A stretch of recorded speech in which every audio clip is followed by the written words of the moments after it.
The whole idea about life is you make mistakes. It's not about not making mistakes. It's how you move through those mistakes in every aspect of your life. Not Right. everybody is perfect, Right. and don't try and hold yourself to that perfect paradigm. So You'll true. you'll beat yourself up, and it'll be really a disaster Which for is you. which was such a driving force for me to really want to write this book. I mean, we've just been so busy, but in 2020 we had that opportunity when the world kind of stopped for a while to actually write this book because for me it was something that I really wanted to share.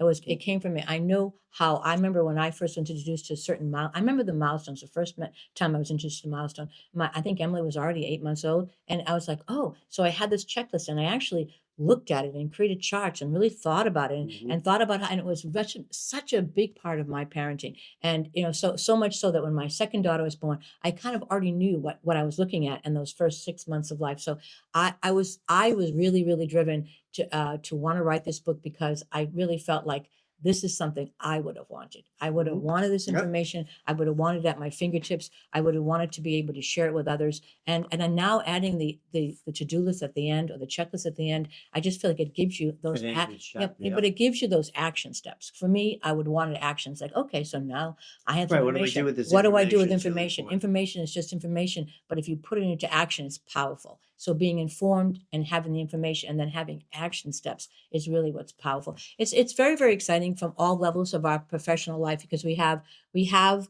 our own children, we have our offers where we take care of many, many families and 4 generations. It's such an honor. We also have, we've been teaching since 1980, so we're around all these young chiropractors who bring their children, who we see the same questions are being asked by them. And of course, it's just really a universal experience that we all go through as parents and as chiropractors. And so being able to impact this way is it's really quite rewarding.